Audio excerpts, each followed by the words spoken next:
നമ്മളുടെ ലൈഫിൽ എന്താ പറയുക, നമ്മൾ ഒരുപാട് എക്സ്പീരിയൻസസിൽ കൂടെ കടന്നു പോകും. സോ അതെല്ലാം നമ്മളെ ബെറ്റർ ഹ്യൂമൻ ബീങ്സ് ആക്കാനായിട്ട് ഹെൽപ്പ് ചെയ്യുന്ന ഒരു ട്രഷർ ഹൗസ് ആയിട്ടാണ് നമ്മൾ ശരിക്കും കാണുന്നത്. അനുഭവങ്ങളിലൂടെയുള്ള യാത്ര ശാരദ ടീച്ചർക്ക് വെളിച്ചമാണ്.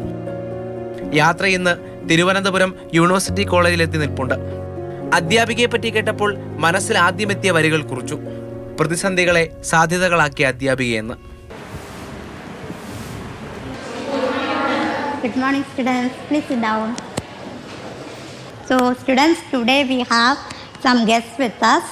മാതൃഭൂമി ന്യൂസിൽ നിന്നും ഒരു ജേർണലിസ്റ്റും ടീമും എത്തിയിട്ടുണ്ട് ഒരു സ്റ്റോറി തയ്യാറാക്കാനായിട്ട് അബൌട്ട് മീ. സോ സ്റ്റുഡൻസിൻ്റെ ഒപ്പം ഉള്ള മൊമെൻറ്റ്സ് ക്യാപ്ചർ ചെയ്യണമെന്ന് പറഞ്ഞു. So let's find out how it goes. മാമിന് എങ്ങനെയായിരുന്നു ഈ അധ്യാപനത്തിലേക്ക് ഒരു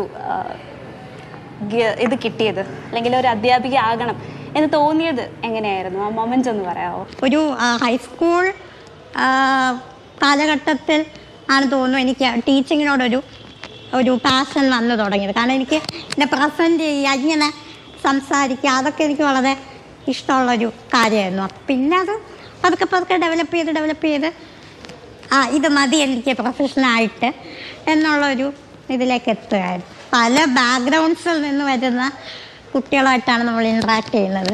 പിന്നെ ഏറ്റവും വലിയ കാര്യം അവരെ ഇൻഫ്ലുവൻസ് ചെയ്യാൻ കഴിയുന്നുണ്ട് എനിക്ക്. ടീച്ചർ നമ്മളെ ചുറ്റുപാടുള്ള സമൂഹം എത്രമാത്രം സപ്പോർട്ട് നൽകണം?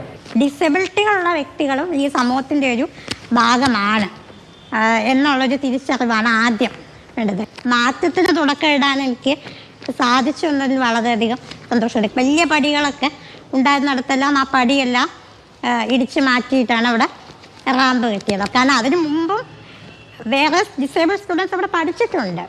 പക്ഷേ അവർക്ക് മേ ബി അത് ആവശ്യപ്പെടാനുള്ള ഒരു ധൈര്യം ഉണ്ടായിരുന്നിരിക്കില്ല, അല്ലെങ്കിൽ അതിനുള്ള അറിവോ അവയർനെസ്സോ ഒന്നും ഉണ്ടായിരുന്നിരിക്കില്ല.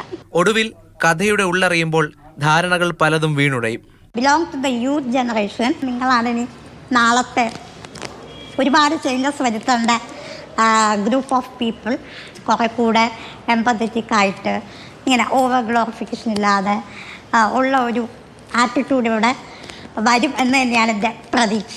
പഴയ കഥകൾ അറിയാൻ എന്തു പറ്റിയതായെന്ന് ചോദിക്കുന്നവരോട് ഒന്നും പറ്റിയില്ലല്ലോ എന്നാണ് ടീച്ചറുടെ മറുപടി. എന്തായാലും ആ പഴയ ചിന്തകളും വരികളും എല്ലാം ഉപേക്ഷിക്കുകയാണ്. ഇനി പുതിയ ചിന്തകളാണ്. ഇവിടം അടിമുടി പോസിറ്റീവാണ്. ചലന പരിമിതിയാണ് എനിക്കുള്ളത്. So it will be always dare.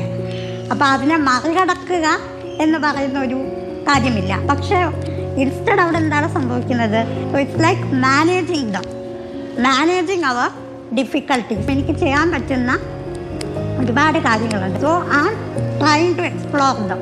Prem ശശിക്കൊപ്പം രാഹുൽ ജി നാഥ്, മാതൃഭൂമി ന്യൂസ്, തിരുവനന്തപുരം.